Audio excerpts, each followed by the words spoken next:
Me and Jake I mean, running down the street with a like handful of comic I books said it on kicking accident that ass, one yeah. day, and Banging chicks and I got the and strange I look. just- booze No, not and me. I'm smoking not- weed. Of course I do. Of course I don't love want to you. fight while Listen. the theme song's playing. I love you. And I just- Jake, I love you, man. Now you're saying I love you, and I don't feel like it is. Because you feel shamed? This is a healthy male relationship. Healthy male. What? No, Psh, share your emotions, dude. I love Jake. I love you, man. Thanks. Thank you. That's all I wanted. You want to get dinner after this? or- Oh, yeah, we got to do a show. Welcome to episode number 10 of Off Panel Off Topic. We've made it to the century mark. No. We got 90 more episodes for that. The decade mark. There you go. What's All your right. problem? Well, Are you stupid, Tyler? we're just pumped because we both saw Shang-Chi this weekend. Dude. Which, shout out to this movie because there is a scene where they help you because I always thought it was Shang, and then I told you a while back that it was Shang-Chi because Simu Liu he came did, out yeah, with he a did Twitter tweet it. thing. Yeah, I saw it. He did his own name, too. He said Simu Liu. Simu Liu. Yeah. Simu Liu. Which, yeah, I've noticed that a few times in just some of the names of the actors and things. I've noticed how my brain reads it like an English version of it. It's like, well, some of these names are not English names. You know what I mean? They're Chinese names. So it always funny because there is just like that weird language barrier. Well, if you noticed also, throughout the movie, there's themes of the people who came before you. Your name is a symbol of the people who came before you, and that's a very Chinese cultural thought. Yeah. It's not so much American as it. I didn't get a chance to read it, but I do know there was an article floating around from an Asian writer who talked about how they felt about the movie from an Asian perspective. And I didn't get a chance to read it. I do want to read it because I'm interested. I'm glad you brought it up, not having read it, because now we're just like hanging on the edge of our seats. Like, what? Well, if we record another episode this week, I'll make sure to read it and talk about it. Just putting it up. Because I do think it'd be a good discussion. Because as I do too. As someone who does not know anything about Chinese culture, I want to know what somebody does. I know very have little that as well. perspective. Yeah. I know basics about Japanese and Chinese culture. Those are the two big nations. The only thing in that region. anything that I think know was the little bit of stuff I read about with Ghost of Tsushima and like the samurai culture. I know more about in terms of Japanese culture because of and I know this is gonna sound really stupid, but because of X-Men comics, the Wolverine limited series in the 80s, Frank Miller. The one in Tokyo. Yeah, that had they talked a lot about the honor system and stuff like that. And believe it or not, both the comics and to a lesser degree the cartoons, Teenage Mutant Ninja Turtles, Splinter. Mm-hmm. Splinter was a karate master, and he becomes he's like I can't remember a ninja master or whatever. I can't remember exactly because I know he gets in the turtles get in the same ooze as him, I think. Yeah, I don't remember how his soul got into the rat's body. I don't remember that whole story because there's a lot of and that's the thing too. And I know we're getting on a tangent here, but it's called Off Topic for a reason. That's the thing that's interesting about Teenage Mutant Ninja Turtles is how they turned such a dark comic book into a kid-friendly property. It's insane that happened. And that's not a bad thing. I love TMNT. Yeah. And especially the original trilogy, even the time traveling one. I like those. Let me make no mistake. No, a good source of Japanese culture is not Teenage Mutant Ninja Turtles, the cartoon or the comic book. No, what I'm saying is that it interested me enough to go and seek out more knowledge of it. Yeah, that happens all the time. Yeah, and another thing too, Shang-Chi is not a character that I have any knowledge of too. I don't have a lot. No, this was the first time in a long time that I went to a Marvel movie with a blank slate of not knowing. I knew of the Mandarin and the Ten Rings, but that's about it. I didn't really know. I really like how they dealt with that too. Yeah. Also, and I was talking about this with some friends because we were on a bachelor party. We. we We. we went and saw it on a bachelor party. Mm-hmm. And when I was talking about it, I was saying I love that we're at this phase of Marvel where they're trying to correct their own mistakes, like how in Endgame and in Loki they made Dark World matter so much more because they keep going back. And I don't. People might say that's rewriting their own history or whatever the case may be. Yeah. I look at it as them understanding that they made a mistake and they're trying to narratively make it make more sense. Yeah, you ever seen those tweets that say, "Hey, do better"? That's basically what Marvel's trying to do. They're trying to do better. And that's honestly, but when every day humanity boils down to one thing. All I want for humanity. You want my political leaning? I want humanity to do better every day than the day they did before. And I think what they're doing is really smart, especially what they do with Ben Kingsley, which isn't a spoiler. It's been public that he was in this movie. Okay. Like, we even knew about it before going in. And I think I don't know if I did, but it's not a spoiler. Because, I mean, it's really inconsequential. But the fact that they brought him back in the way that they did kind of redeemed his character, because now I know that what I'm seeing with Shang-Chi's father, I can't remember his name. Wenwu. With him, we know that he's the real Mandarin, because he said they made, even he was like, they made up some character based on me. Yeah. So that kind of redeems him when you see him in the movie, and you're I think that you laugh more and you have more fun with Ben Kingsley, because now you have that understanding of, yeah, that Iron Man 3 twist fucking sucked, but I am enjoying his performance, and he's funny in this movie. Because I think he's genuinely funny. Most of the laughs in the theater were from Ben Kingsley. Yeah. Yeah, and he didn't get annoying either. We talked on the phone a little bit today how we liked that Katie Aquafina, her character, didn't keep throwing you in. Because while I like, and she actually had a character arc at the end. She was genuinely like, "Look, I'm trying to help. Like, I know I've been kind of a fuck up." It's similar to what I get upset with Melissa McCarthy, where I think Melissa McCarthy is very funny and talented. I feel like she gets put in the same role over and over again. And I think that was starting to happen with Aquafina, but I honestly think the last two movies that I've seen her in, and one of them was a voice, because she was in Raya and the Last Dragon, which is actually a pretty fun movie. You should go check it out on Disney Plus. And this performance, she wasn't written as this annoying character. I feel like she actually added to it, because I think she helps flesh out Shang-Chi more, which is what a good supporting character should do. It wouldn't surprise me at all to learn that a lot of the dialogue between her and Simu Liu was they seem to have pretty good chemistry. What's the word? Improvised. Jeez. An idiot today. Speaking of improvised, that was not good. It wouldn't surprise improvisation. Me. It wouldn't surprise me at all, because it just seemed like they played off each other so well. Yeah. I think that they had really great chemistry. And by the way, this is still our spoiler-free thoughts. So overall, I think this was I went in with pretty decent expectations. I expected to enjoy myself. Yeah, me too. And I come out thinking, like, that was really, and you said it on the phone, was like, this is actually one of the better origin movies. And it's similar to Black Panther, where it's like it is a solid standalone movie that just happens to be in the Marvel universe. But it's culturally relevant in such a huge way, and like you know, we talk about inclusivity because it's important. And one of the things that I really liked at one point, when they get somewhere in China, they're kind of walking around and they start talking to Shang-Chi, and he responds, and they talk to her, and she's like, my Chinese isn't that good.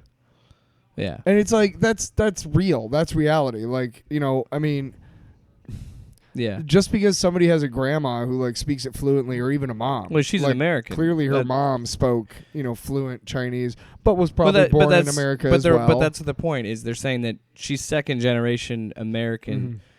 You know, she's not an immigrant like her family, so she doesn't have those close ties to her family, and that doesn't. And yeah, it is. I didn't even think about that, but that is a cool way of stood showing out to just me. because this character's Chinese doesn't mean Yes. they speak Chinese or they know everything about Chinese culture. That stood out to me because I think that is a stereotype and a cliche. right. I think that was important, like to put in the movie somewhere. Like, hey, let's kind of disavow this whole stupid stereotype. Yeah, But she does. when you take she a does character- understand Chinese by the end of the movie, though. enough. But I think that's also because they implied that she does know Chinese, but she doesn't know. When you take two everything. characters that I have no knowledge of, when you take two characters and you make me care about them within 5 minutes of meeting them, that's good writing, that's good acting.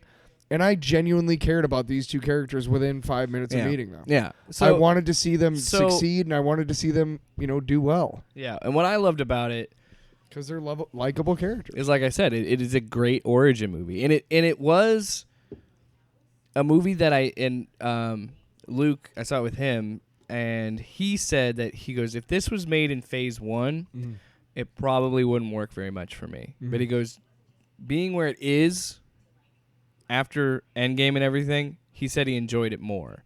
And I think it's because it's so funny because it's like, because of how contracts work and actors aging and how this whole process works, we're getting legacy characters now. We're getting whole new team members. Like it's almost like it's almost like its own reboot in a way. And that's why I think it's cool to compare these to TV shows, because this is what it feels like. It feels like this is a show late. It's in its 25th season. You're like, how can this be cool? And then something else happens and something changes. Which I think is very rare. One thing that occurred to me at the end, towards the end of this movie, and I'm not talking about the movie at all. It's just something that occurred to me, and I'll get more into it when we get into the spoiler version of the review. But one of my questions to myself is, right now, after this movie, who are the Avengers? And I came up with an interesting answer, and I'd like to get more into it when we get past the When we get to spoilers. free. Yeah. Well, I think because there is a little bit. Yeah, and I kind of want to just wrap up this portion of it because I want to get to that. Clearly, we both liked it, but I'm going to say this: I think while I enjoyed so much of this movie, and I think the more when it leaned into its aesthetic and played more of, and I said this with again Black Panther, I said this with Thor Ragnarok. When these movies go outside of their own, inside of that Marvel aesthetic, they're better movies. Yes, and that's not saying. And you know what? That's okay, because they're the way that they're designed, they could work inside. Doctor Strange is going to be the same thing too, especially with No Way Home and Multiverse of Madness. I think that we're going to see that a lot of that, and a lot of cool things. And I don't know. I'm trying so hard not to spoil things right now. But what I was getting, there's not a buttload of spoilers in this movie, but well, I don't. The reason I'm tap dancing around it, I'm going to be honest. I did not like the third act of this movie as much. Because it felt so predictable. But my thing is, I don't want to give anybody expectations. I think there are a lot. Go into it thinking. No. Yeah. Hold on. Let me finish my thought. You have a habit of doing that. Yeah. We'll continue. Finish. I'm messing with you. Finish, you son of a bitch. No, what I'm saying is that the third act is very predictable. And it's where I said what I loved about it being aesthetically different about Marvel is where when it leans more into its Marvel-ness of it, I'm like, I don't know. Like, because again, it's the same ending. It's a fucking giant CG monster, a giant CGI villain. Are we past the spoilers now? Because how is that not? That's not a fucking spoiler because that's every Marvel movie. I know, but I mean, that's what I'm getting at. That's why I said no spoilers yet because I'm saying that this isn't a spoiler. I didn't know there was going to be a big CGI monster. Really, you didn't think that they were going to have a fight on a fucking back lot in Georgia with a green screen? Because that never happens in Marvel movies. You're so fucking pissed. You're just like, really? You think it doesn't fucking happen? You know why I'm pissed? You know why I'm pissed? Because I liked the movie a lot, and I was a little disappointed by the third act. I thought the third act was fine. Jesus. Okay, now we're in spoilers. Yeah. Here's right now. Okay, Stop 5, 4, 3, 2, 1. We are past spoiler free. You've been warned. We are in. Yeah. You haven't seen the movie? Turn it off. Here's my biggest problem. Once his dad dies, it's not as an interesting movie anymore I can't talk. It's not as interesting as it could have been because once his dad gets eliminated, you're just like, oh, so he's just gonna fight the fucking CGI dragon. Yeah, thing. another another character, another great villain character that is like, okay, now he's gone. Like that stinks. I just didn't feel like his ending was satisfying. That's why I was the upset. multiverse shit came up. Okay, yeah, okay. The other thing too is the thing that pissed me off the most is they made a figure of the Death Dealer, a little Lego minifigure of the Death Dealer character. The Death Dealer the got mask. fucked in this movie. Like he was. He useless. literally did nothing, and then he got killed at the end. Yeah, that was a waste. Wait, okay, and you know what my theory was actually for like the first half of the movie? Yeah, it was his mom. She faked her death, and that was who. Like you thought that was gonna be the twist. I thought the twist was gonna be that her mom, his mom, and his dad both realized like if we want him to become the person he needs to become, he has to learn brutality. Yeah, and so fake my own death, no matter how much it pains me, and then become this character that whatever. Yeah, I don't know if I would have liked that. By the time they fought on the building, that last room sequence on the buildings, the whole sequence, but the last was with the helicopter outside. Yeah, the bamboo thing. No, before Wenwu came in and they knocked him out and took him away. But I got to say, there's a shot that reminded me of Rush Hour 2. He's running through. He gets into the building because Death Dealer has something. He's got the pendant. He's gonna run through. Yeah, he's gonna jump on. Yeah, that whole sequence was awesome. Yeah. Fucking cool shit. But that's when I kind of knew after that sequence, I was like, okay, that's not real. Okay. That's not going to be a thing. And then as you watch, I'm sure as you saw the movie, like it would lose the emotional weight if that was some. It would have been stupid. It would have been really stupid, actually. Well, I'm glad you said it. Oh, it would have been. No, I mean that was just. No, but that's just something you're trying to formulate as you're watching. As a writer, the dumb thing is that when I'm watching something, my first and having watched like billions of episodes of Law and Order, my first thing is like within the first 10 minutes, I want to be able to tell myself, if nobody else, because if I'm right, I'm spoiling it for somebody. I want to be able to tell myself, I fucking know what happened, dude. I know how to happen. Seen it, been there, done that. Which is actually funny because Ashley and I, when we watch things together, we both try and predict the twist. Like we always try to predict the third act together, and then it's kind of like a game while we're watching it, being like, "Who got it right?" She's actually really good at it. I'm fair, which is so funny because I'm the one like I'm about 50%. I write, and so I'm not a published writer by any means, but I'm a writer, and I don't even catch twists sometimes. But I don't man, I'm a shitty writer, I guess. No, I don't write twists. Like, I mean, I kind of force myself into a twist in my book. That being said, to give it some sort of weight. That being said, this movie didn't have any of those moments for me. Didn't have any moments where there was a big twist. Because I knew by the end of it, I knew it didn't need it. It didn't. No, I'm not saying it's a bad movie, but this is what I'm saying why I'm disappointed. Because I feel like it could have done, like, while it was doing its own thing and doing things that are new, it was still falling into trappings of being cliche. Like when he shows up to the fight club and you don't know who he's going to fight, and I go, I bet it's going to be his sister. Door opens. It's his sister. Surprise. And like she's running this whole thing. Like I saw that little twist coming, right? It's kind of obvious. But I was... Okay. Let me ask you this. Did you see the twist where Wong and Abomination are both walking off together and he's like, you got to listen to me more after the one guy just kicked his ass? That was Wong who fought him. Right, but did you not see? No, I thought, no. Yeah, what's going on there? What's going on there? But that's what I mean, that's where they run into this. And are we good? Are we making movies or are we making TV shows? Man, just stop. What?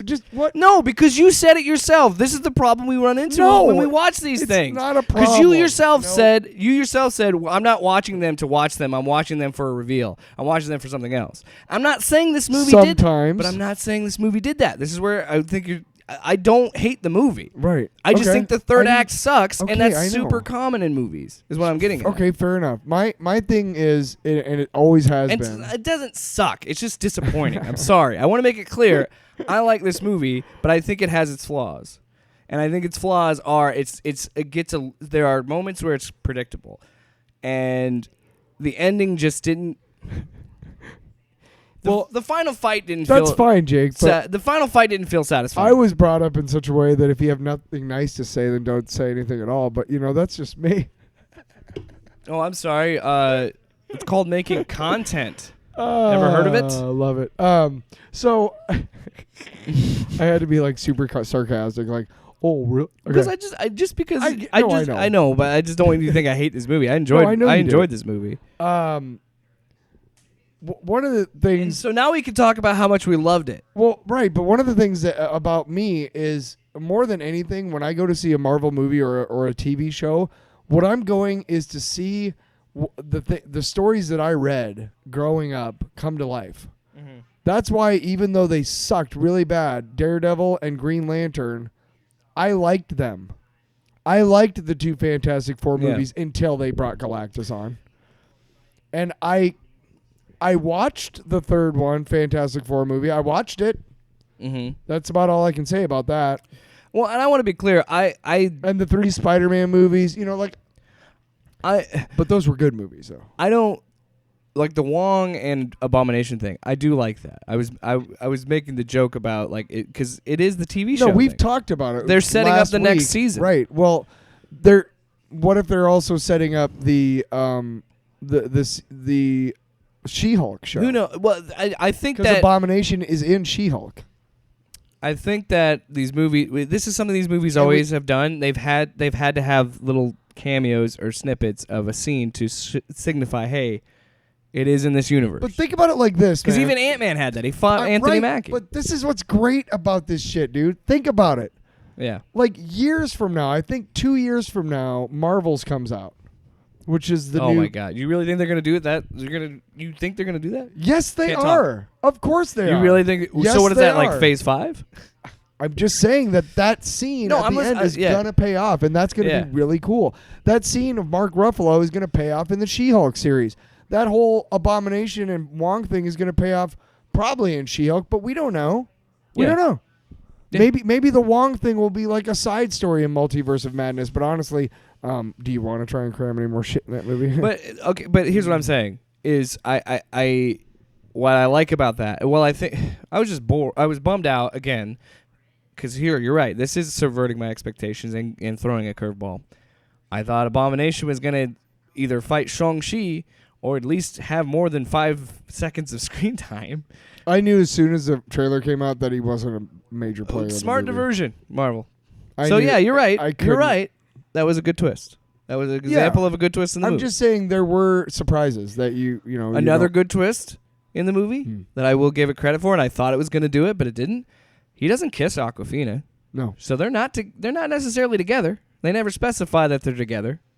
One of the funniest parts. So this is the first time I've actually watched when one of she these. sees him with his shirt off Yeah. for the first time, and she's just like trying to like. This is the second time I've seen. her facial expressions basically say like, I don't know how I'm supposed to do this because I totally don't think about my friend like that, but goddamn, I would fuck that body. And know it's what- a funny you know what ass the relationship reaction. makes me think of Huh. is Captain America and Black Widow, a Mhm. platonic Mhm. friendship, Mhm. and it's such a rare thing. I mean, we've only seen it one other time because most of the time you see these movies so again, another example of a good twist, and. There's so much that I love. Like the choreography of this is insane. Oh like the my God. fighting in this is so good, and it's so refreshing because I was saying to you when I first saw the trailers, like I miss fucking martial arts movies, man. I miss that shit. Like Jackie Chan movies, Jet Li movies. I love those movies. So I miss having a style of like.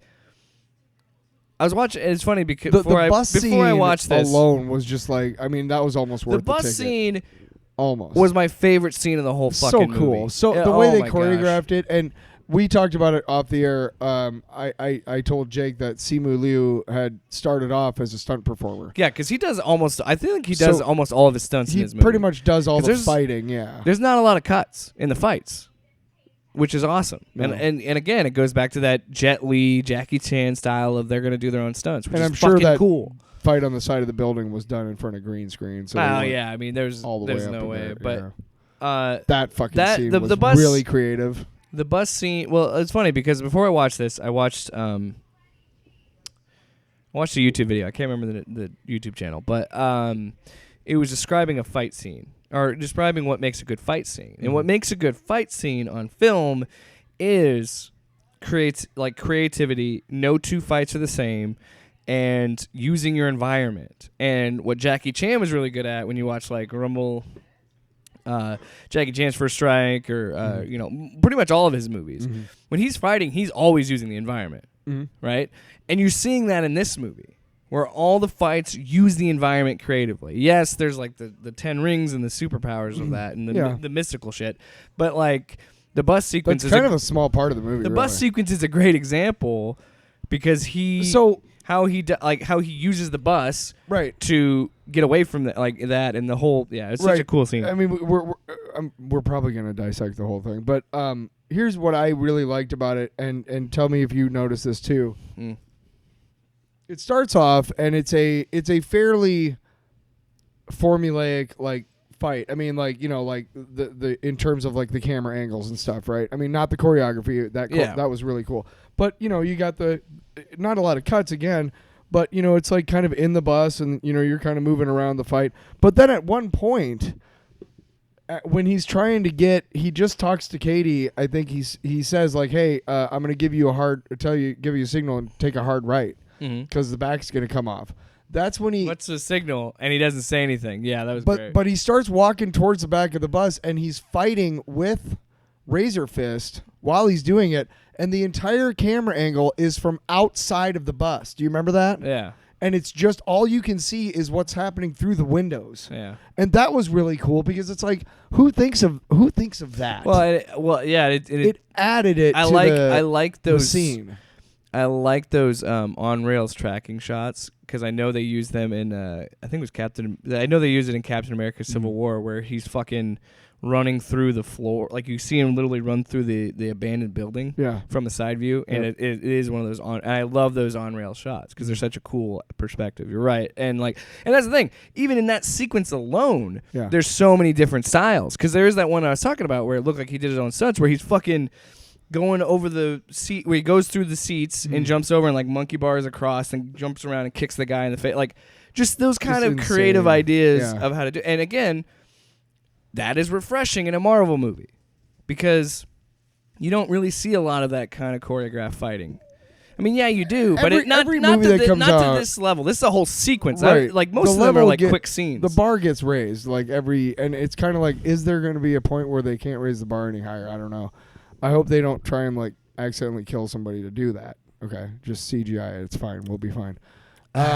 Just Hollywood, just letting you know. But you know what it reminded me a lot of is the sequence in Korea, South Korea, where in Black Panther, kind of a little bit, not so much the casino fight, but most of what happens outside in the cars. Oh. After Claw escapes with the vibranium and gets out into his car, and they have the car chase. Yeah, I know what you're talking about. It's not a very long sequence, but it's long enough to be a sequence. But that reminded me of that, just the creativity of using the environment, especially having cars. The brilliance of this sequence is that it's one bus, and you know, you have to be really creative when you're making a fight scene on a bus. That movie Nobody with Bob Odenkirk, I watched it, and there's this super long, like 20-minute fight scene on a bus, and they talk about the entire thing and how Bob Odenkirk did his own stunts and stuff. And they're talking about like how they had to use the environment. They had to because it was such an enclosed environment. And I think that's what they did here. But there was one point where like he swung out. If you've ever been to a big city, the buses have those really long buses with like the accordion style in the middle of it. At one point, it gets torn open, and he swings out on top of the bus when they're like turning at one point, I think. Yeah.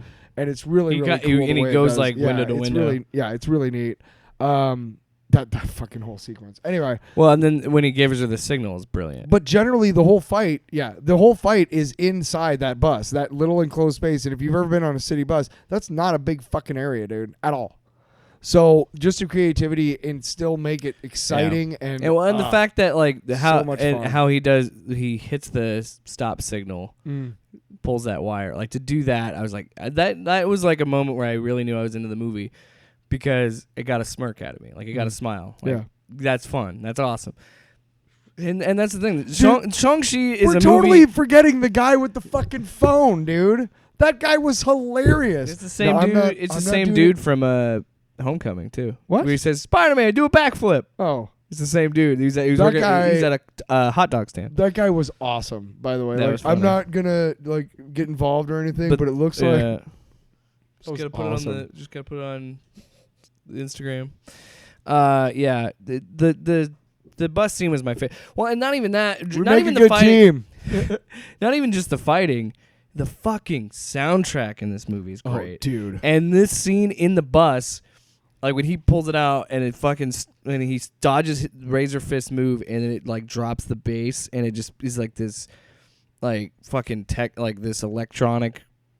Like It was a very you don't simple, usually hear music like this. It was very in- simple and very sparse, and it was was kind just of like enough. It was enough that you needed. Like, Yeah, it was like basically a bass and a drum. and like a synth, and it was so cool. Yeah. And I love Less music. is more, man. I love music like that, and I like making music like that. So obviously, I was So going to be good. into that scene, and so that tied with the action, and again, something new in a Marvel movie. You don't usually, and again, it goes back to the aesthetic ideas, because the only one I can think of that has like a trippy electronic soundtrack is the Ragnarok, and that's more psychedelic. Now But, that was but I just thought that was a cool change. that was of pace. Mark Mothersbaugh. I'm not sure who did the music for this and who did the music for Black Panther, but both those two come to mind when I think of Giving it its own style, yeah. Yeah, the soundtrack really did have a lot to do with it. And that's the thing. This is the only time you hear something like that. The rest of the movie is very traditional sounding. Mostly, I think they did have a couple more like kind of techno-y, but mostly it was traditional. Yeah, like the big fight scenes, the big like- epic sequence, okay, let's get to that. Chinese guitar and I can't So remember what it's Shang-Chi shows up. Yeah. We're on his way there. He called. We haven't gives it. finished talking about the soundtrack, so whatever. Well, I was going to Just say does it all the how I was time going to to tie that me. in, Wiz, is that fucking bamboo fight has a traditional soundtrack, Right. dick. Well, I was talking if you about would have listened to me. because I didn't finish talking about Ragnarok. I don't give a fuck about Ragnarok. Actually, no, I do. It's So one I of grew it's up- one of my favorite. I grew up MCU in the movies. 80s, and in the 80s, there was a lot of bad sci-fi movies. And the reason why is because everybody was trying to make the new Star Wars ever Yeah. since 77, dude. Mhm. A lot of really bad ones, man. Just bad. Logan's Run was bad and just bad. But the best part about them was these fucking like horrific like synth-based soundtracks. And one of the things that I loved, and I talked to my brother about this too, was the sequence where she's taking him to see the Grandmaster, and in the background you hear this like and it's very low.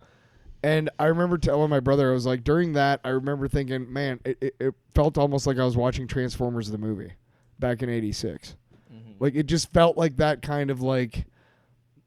It felt like somebody trying to meld like traditional music and electronic music for the first time, and that was really cool. And the music here was, I liked how they used a lot of traditional Chinese instrumental sounds, Yeah. but they incorporated it in such a way that there were a couple of like synth based and like techno beats and stuff behind it, but it was generally a new. I remember reading before I went and saw it, like that the soundtrack was like really cool. Because they didn't, it was not traditional. Like you don't, basically sounds you haven't heard yet, and I felt like that sometimes. There were a couple sequences. we're getting, I know we're kind of all over the place. But what did you Yeah. think of the fight between his mom and his dad? Oh, I think I talked to you about this on the phone. One of my favorite things about the movie was there were at least 2 or 3 times when people were fighting, and they did like a slow motion, like, and just showed the people's faces, and you could see like. I love it when an actor can make an expression change in like one shot Mm-hmm. and make me understand exactly what that character is feeling at that moment. And that they both did that. Both actors did that when they're fighting and it becomes more like dancing. There was one sequence where like she's standing up and kind of swinging him around, and he's kind of down here, and they both have long shots of each other's just faces. And it was just, you could see them both, like, his anger at being, like, challenged changes in that one shot to, wow, this chick is hot. Like, this chick is amazing, you know? And then her expression changes from, who the fuck is this asshole trying to get in my village, to, hey, this guy's might be worthy of me. The actress's wife, or husband, he said, I wish my wife would look at me like this. And then she quote tweeted and says, you know you did a great job when your real husband's upset. But yeah. Oh, Tony Leung, I think. The guy who played fucking amazing. I thought he brought, this is like his first big American movie. Basically, but he brought a level of weight, of emotional weight to that role that not a lot of actors could have pulled off. Because the character is a complex one. When you, towards the end of the movie, you realize that he gave up his own empire when he met his wife, and for 10 years I think they said that he didn't use them at all. He didn't wear the rings, yeah. But then his mom got killed, which, by the way, brutal. Jesus. Yeah. It was funny watching this with Luke, because in that flashback sequence when he goes to kill the gang, very violent. Yeah. But it wasn't like super gory, but it was just the intensity of it was very violent. If that makes sense. Here's a joke. I do want to make a quick joke. I was sitting next to Luke watching it in the theater, and when he takes his kid to this, like, because this is when he finally decides, I'm going to turn Shang-Chi into an assassin, pretty much. And when he takes him to the gang's hideout, he's in a suit. Shang-Chi is, as a kid. And Luke says, okay, Luke whispered to me, like, okay, son, put on your best clothes. We're going to go murder some people. And I said, no, here's the line.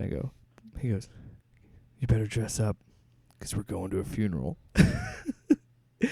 I wish you would have said it. Would have been a badass line. I'm just kidding. Don't hire me, Marvel. I'm terrible. But no, that's definitely what I was thinking in my head, was like, get ready for a funeral. That's not what I was thinking. What I was thinking is... I was just making a joke, man. No, totally. I'm not... No, I was going to say, that wasn't real. That wasn't real analysis. No, I was thinking of what I was going to say, because this scene struck me a lot more than I previously would have thought. Well, it's fucked up. He took a 7-year-old to watch him murder a whole gang of guys, man. Yeah, I know. The emotional weight. When he's walking down the hallway when they first get there, and he's very casually got his hand in his pocket, and the other one is holding his kid's hand, and he's got the rings on. And it just... that really sold the character for me of Wenwu. That sold... I don't know, man. That scene was really emotional for me, because it just kind of seemed like, on the one hand, you're looking at a father and son who have a very, very close relationship, but you're also looking at a tormentor who is beginning his torment of this innocent person. And it's on the one hand, you're like, wow, this is really beautiful, because, you know, it's a father and son. But on the other hand, you're like, his life is about to get really shitty. And then you realize how bad of a father his dad really is. But through it all, I do think he was. Before that, he was a good father. I think he loved him. Yes. And I think he still did, even after his wife tried to turn him into an assassin. His wife getting murdered just turned him back to the dark side. He did try to redeem himself. Oh yeah, he became the conqueror again, and that's really not who he. Yeah, he was ready to give up on that life, and he was ready to have that family, sure. But it still doesn't. And what you were saying is like, it's complex, because he's still a bad guy. Because there were a lot of he's still a bad father. Yeah, because he robbed his kid of a childhood to make him into a fucking assassin. Of course, that is a horrible father. But there were a couple of moments. Now that being said, I don't think he didn't love his children. I just think that what you're saying is it snapped, and he was just like, I've given up. Like, he gave up on humanity again and said, fuck you guys. I loved this one person my whole life. All I wanted was to be with her, and you made me do this. You made me become this man again. Mm-hmm. So yeah, he's actually one of the better MCU villains. And it is kind of, and that's why again why I was so upset about the third act, because I didn't feel like we got that closure that Shang-Chi and Wenwu's character deserved. No, it was kind of a cop out the way they got rid of him. And then with him the Soul just Eater or giving whatever, just giving him the rings. Like, Yeah. I just feel like there could have been more. I there. will say, getting back to the rings and the choreography and things. I really liked how they CGI'd the rings and how they dealt with them. What are you doing there, Elvis? Getting relaxed. No, yeah, the rings. I don't know why. I thought I had a longer cord. It was, it was creative. Like you could see he basically shoots one from each hand into the ground and propels himself to fly. I like that. Then they come up out of the ground and return to his hands. Yeah, they're like magnetic. Right, but they weren't just. I mean, the way that they used them was I like that they don't explain them. I like that they don't. Yes, because you're so used. And again, but as another the movie example went on, of a little twist is the fact that any other time you see a movie like this, you see that one. I'm not saying there aren't exposition scenes. Every movie has exposition, but I'm saying like those they take time to define them. But they and like what I was talking about with Luke.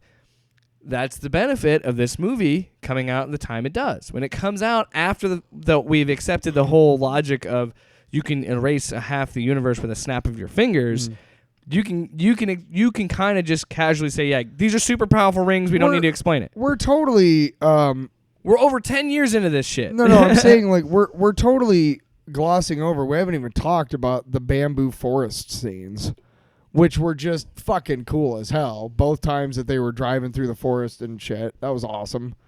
Both at the beginning or when they were showing the exposition of Wenwu finding it for the first that was time. cool. And when they're coming back. Stay in the That's envelope. what I mean. Is like the third act of this. You need to stay in the envelope.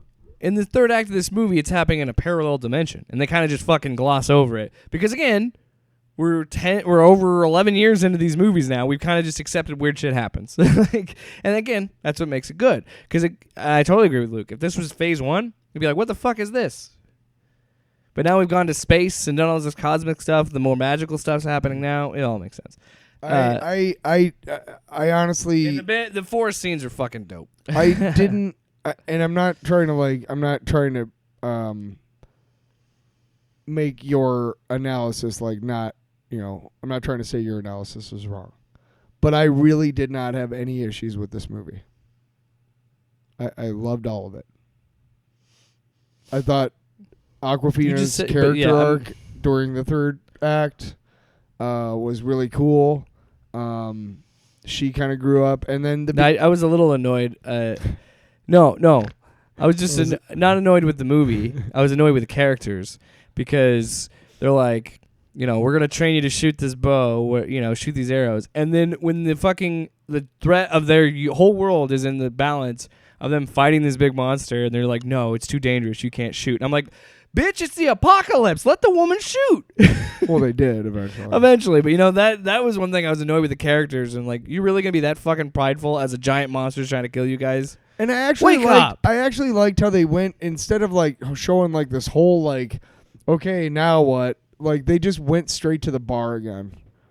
And then I was doing this, and then their friend is just like, I feel like you're making fun of me. Honestly, that's the most insulting part of the movie. What? Because I would be upset with my... No, I'm joking. I'm saying I'd be upset with my friends in this universe being like, yeah, this happened, explaining the whole movie, and then them being like, I'm a fucking crazy person. A purple alien destroyed half the universe, man. How can you not comprehend me going to a parallel universe? That's the most unbelievable part of the movie. Because there's no way people really think like that in that world, right? Mm-hmm. If you said that to me and we lived in the Marvel universe... Where do you think the beacon is sending to? I don't know. See, that's the thing. Is this post-credit scene? I don't know what I don't know. In the comics, I think it's got to be attached to Doctor Strange. Possibly. In the comics, the rings are attached to a large dragon-like race called the Malkuans. And one of their most famous representatives in the comics is Fin Fang Foom. Oh, yeah. I remember Fin Fang Foom. Mm-hmm. Maybe. Maybe. I don't know. I really have no idea what they're going to do with Shang-Chi. If they're like how they're going But to do a sequel. I don't know. Here's how what they're I was gonna do talking it. about with payoffs, and the reason why I use it is because I read a review yesterday in the afternoon. I went and saw it yesterday morning. But I wanted to read a review of it, just kind of see. Sometimes I do that after I see a movie, see how well they did with the review, honestly. Yeah. Generally, it sucks. But this one was talking about... I want to justify my thoughts.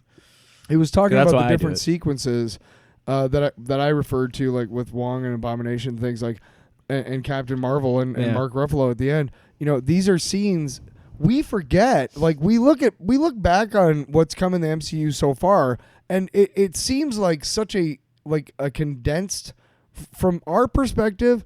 The beginning of the MCU, that 10 years is so condensed for us right now because we know that it started because in one they don't place. have to hold our hand. Yeah.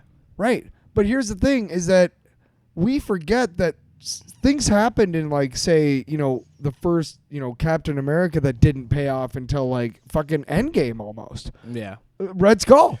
Well, Red Skull right but there. that's what I was saying earlier about the, like, That's why Marvel correcting is correcting their mistakes. Marvel's awesome. Like they do with Trevor. Why don't you just turn it around and just tell him? And by the way, yeah, Ben Kingsley's character, fantastic. My favorite line is when he's laying there and Morris comes up to him and was like whining because he thinks he's dead. Yeah. He's like, "I'm not dead, mate. It's a performance. Get down." Yeah. I was like, get down and join me. that was just so funny because it's so true to his character. Like any shit goes down, he's like, "I'm gonna hide somewhere." It's just so funny. Oh my god, I totally forgot about the fucking Planet of the Apes joke.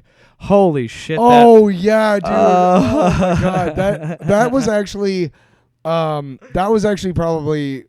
I laughed a lot during this movie, and it takes a lot for me to like laugh out loud. Because it's such a dumb sequence, but it's so funny. But I was crying during that because so you thought the way that they if those monkeys can do that, then I can do it. I can do whatever. Like he never gets then he's that like, wait it a was minute. not monkeys. Like he never does. So you thought that the monkeys were riding horses? Yes. It's like fucking.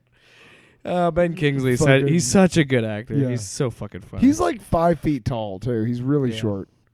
Yeah, but again, that's a great example of redeeming. Because when I first saw Trevor, I wasn't chuckling. I wasn't laughing. People were laughing in the theater. I was pissed. Well, I didn't know what the fuck it was. I thought they wasted the Mandarin. When you first see him, you're like, what is that? I thought it was a cool idea to make. I thought it was a troll. I thought it was a cool idea to make the Mandarin like a modern day terrorist, like the idea of a foreign, like kind of play on that idea of our like Islamophobia and do something like that with the Mandarin, and then it completely changed to something else. Mm-hmm. And I even love in this movie that was it what was it again? Wenwu, when he says that they made up a character scared, about me, and then saying that like they even named him after a fruit. Yeah. And I was like, America was scared of an orange. I was like, that's pretty funny. No, it was a Chinese dish. Yeah. Mandarin. Well, he said a Chinese fruit. Yeah. And it was just so funny because that's true. Like you didn't even think about that. Oh yeah, the Mandarin oranges. So yeah, I think it was just really good how they redeemed his character. Now, where do we think it fits going forward in the MCU? Like, what do we think? Because we kind of talked about the post-credit scene. Do we think that's setting up?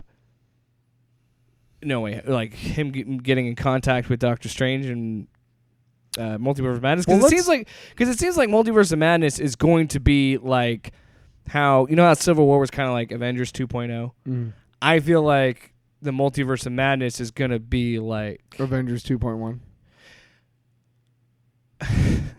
Because it's not that far to be like 2.5, but it's close. Well, it's gonna start. Let's start at a different angle. No. What I'm saying is how Civil War was a movie in between the Avengers movies that still felt like an Avengers movie. Mm. That's what Multiverse of Madness is going to be. Probably. I feel like it's going to be. It's setting up the new Avengers. On that note, let's talk about. This is one thing I really want to talk about and think about is who are the Avengers at this point in time. Now let's think about this. Okay. Now we got War Machine is still around, right? Yeah. Scarlet Witch, Ant-Man, Wasp, Captain America, Sam, yeah, Shang-Chi, I just had it in my head and I lost it. Yelena Belova. Well, no, I think she's gonna be. Never She's mind. gonna be. She's gonna be a Thunderbolt. Yeah. So is a U.S. agent. Mm-hmm. Oh fuck! I just had it. It was right in the front of my mind. She-Hulk. Thor. Thor is still around. And we're talking Mighty about Thor probably as well. Natalie Portman. We're gonna get 2 Thors now. I think Hemsworth is gonna die in this one. No, he's not. Hemsworth said he will play Thor as long as he can. Yeah, I'm sure he will. But I'm sure Marvel's like... Marvel will not do that. Whatever. They don't have the balls. Anyway. 1 and 2, all the fucking neckbeards will lose their minds. Doesn't that... And I'm greedy and I want Chris Hemsworth to be Thor for the rest of his life. Continue. Doesn't that sound like a kind of a neat team? Yeah. Because my only thing would be if they... I mean, I could see your point of bringing in Natalie Portman as Mighty Thor. Mm-hmm. I could see them having her be the legacy character, or I could see them also doing Unworthy Thor. Mm-hmm. Which is a great run. Which, speaking of which, yeah, but you have to involve. I don't know how you do it in the MCU, because in the comics, the Unworthy Thor is what happens after Nick Fury assassinates Uatu, and we're talking about the white one, the white Nick Fury, who is. For those of you who don't know, the MCU's version of Nick Fury in the comics is the same, but he is technically the original Nick Fury's son. In the Ultimate Comics, he's just Nick Fury. Yeah, but in this they brought him in the MCU, or they brought him into Marvel Comics. Anyway, in the comics, Nick Fury, the older one, he assassinates Uatu and steals his eyes. And when they catch him, the heroes catch him. He dies, but before he dies, he whispers something into Thor's ear, and whatever it is, I don't know if it's ever revealed, but whatever it is, as soon as he says it to him, Thor is no longer worthy to hold the hammer of Thor, and that's when. Now I actually have the collected, like the first 6 issues. Of that arc. When Jane becomes Thor? Well, actually, it's the first 6 issues where they don't even know who it is. And it's really cool. The way they because there's like 4 or 5 different characters that they kind of touch on who could be her. This is what's smart about capitalists in this country. I mean, I know reading it that it's Jane Foster. Because Comixology Unlimited, because the fact that Love and Thunder is going to be using elements of Jason Aaron's run with the God Butcher and Mighty Thor, Comixology Unlimited has those available to read. So I'm on the God Bomb portion of the story, and then after I get done with that, I'll be reading the Mighty Thor, the Jane run. So good on Amazon for understanding, like, oh, these are plot points in future movies. Amazon, man. Put it up on Comixology Unlimited. Fuck Amazon. You're the one bitching that you want to sponsor. No, fuck Amazon. Well, I like Comixology Unlimited. That's fine. I'm not going to apologize for that. No, but why it's a good service. I don't care if it's an Amazon product. Do we have to suck Amazon's dick, too? No. What I'm saying is good on them for realizing that they're catering to my taste. Dude, forget Star Wars. When you want to talk about suspending my disbelief, man, why don't you show me an Amazon commercial where it shows the employees doing anything but working? Like, bullshit, those motherfuckers live there and they pee on the line. Yeah, but you know what? They made it possible for Daddy Bezos. There was a motherfucking Amazon guy. Shut up about Amazon. Moving on. Overall, Shang-Chi. What's our scoring system? I give it. Was it 5 stars? 10 stars? 10 rings out of 10. You fucking dick. Actually, I know I'll give it a 9 rings out of 10. Shut the fuck up. What do you think? 10 out of 10 rings? Come on, that's got to be the rating system. It's called the 10 rings. Shut up. We should have our own rating system for movies and stuff. Well, each movie gets its own rating. What do we didn't even rate fucking Suicide Squad. Well, we don't need to put a rating on it. No, we don't. I liked it. I mean, if you really want to, I'm serious. Shove your ring. I think it'd be fun. Okay, I have no problem rating him. I just think it'd be fun to give each movie its own rating.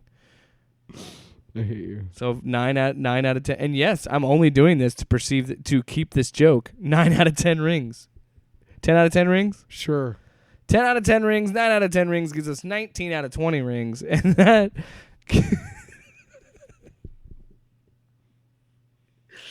I literally started that bit with no punchline. So, real quick before we go, one last thing I really liked about the movie is we talked a little bit about the animation that they used for like the different sequences involving the rings. What?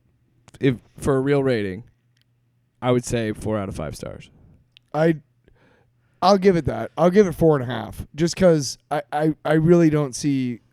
The only issue I had, there was a sequence where he was running, and he was supposed to be like he's supposed to look fast, and it was from straight on the shot. Yeah. And you could really tell that it was CGI'd, and it was like, that's it. Everything else was fine. So 4.5. But just to let you know, in the comics, the Mandarin is this dude who actually has like 10 rings on his fingers. Okay? Yeah. And they all look like fucking candy dispensers. They're really stupid looking. Honestly, But each one has a like one is like an electro ring, and one is a freeze ring, and then a heat or a flame ring, whatever. But he can do all these different things with his rings. And John Byrne came in and actually changed him into the ruthless motherfucker that he's more based off in this movie. He's more based off of that ruthless, like, I'm doing this because I want to, not because of power or anything. I'm doing it because I want to. Wouldn't that be power? Yeah, shut the fuck up. If we were to go back and rate the Suicide Squad, 5 out of 5. 5 out of 5. There was really nothing wrong with either movie, honestly. To me. No, I mean Shang-Chi is not a bad movie by any means. I still give it a 4 out of 5. Like I still enjoy it. But or 9 out of 10 rings, however you perceive the rating scale. Anyway, thanks so much for listening to the spoilerific episode. Once again, talking about Shang-Chi, which good news. These reviews will keep coming because Venom: Let There Be Carnage got moved up 2 weeks, so it'll actually be coming out October 1st. Hey Sony, you've moved it so many times, I don't care anymore. Blame the pandemic. Don't blame Sony. Whatever. But I'm just saying we'll cover that. Let's blame a bacteria instead of a multinational corporation. Yeah, I think you guys know which side I'll be coming down on.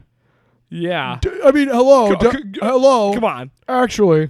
So yeah, Shang-Chi is a really fun movie. I recommend it to anybody. And the thing is, it works so well because while it is tied to Marvel, you can still go in fresh like I did, absolutely. Blank slate, and enjoy it. So it's definitely worth your time.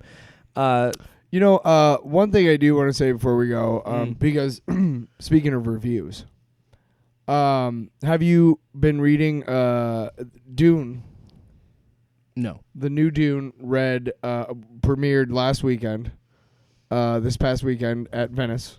Yes. And I'm not sure if you've read any reviews of it, but basically the advance word is, holy fucking shit, this is fucking awesome.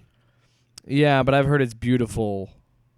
Like it looks great. It's awesome, but I don't know. I've heard a little bit more mixed things. Take your negative attitude and shove No, it. I'm just saying. Fucking bullshit, man. I have no. I'm trying to talk about it. Tyler, really. I'm not invested to say anything bad about Dune. I don't know anything about Dune. Stop saying. So why would I things. talk shit on it? I'm Well, just you- saying you what are. I saw was You one. are. I literally saw. You are talking shit. I give up. I literally saw one review, and it was like a 7 out of 10. Fuck you, man. See, that's a movie that's gonna. I feel like it's gonna like, not because it's gonna be a bad movie, but I think people are gonna be disappointed because it's been hyped for so long because it's been delayed so much. Whatever. But I don't see it. I don't. Based on what I saw, If you're a fan of the books, man, it doesn't matter what anybody says about it. It's gonna be, hey, is this what I thought? Also, I hate to be this guy, and I Then know, don't and I be know him. you Then do. don't be No, I him. will, because you're gonna be the same guy. I'm gonna probably watch it on HBO Max. I'm not gonna go to a theater.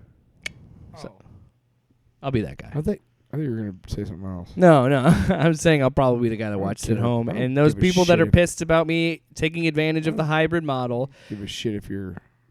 When you have a full-time job and you're an adult, you will appreciate the ability to watch a movie whenever the fuck you have time to. All right? So don't get mad at me, director of Dune that I don't remember his name of. Dennis Villanueva. It's I'm not trying to be funny. I'm legit. Like, Denis Villeneuve. Villeneuve. Wow, I was way off. No. The way it's spelled, I can It looks see like somebody it, right? saying Villeneuve. Okay, but, good. yeah. You can see, okay. Because I And didn't want to. and he's French, so it's Denis. Well, anyway, I know, but I will watch it. But I'm fully aware that I'm going to have to like listen to some podcasts or have you explain it to me. Maybe do a couple of Wikipedias. Why don't you just come with me? Why don't we both go see it together? Because maybe one of these days. I can't. Because I have a wedding. I'm going to be in a wedding that weekend. So there's your Dune update. Fuck. You know I'm going to see it Thursday night, right? I generally and again, this is why I'm going to watch it on HBO. I generally don't go on Thursday nights, but I will. Anyway, This one. somehow we got talking about Dune here, but good job. Because I fucking said so. What is my problem?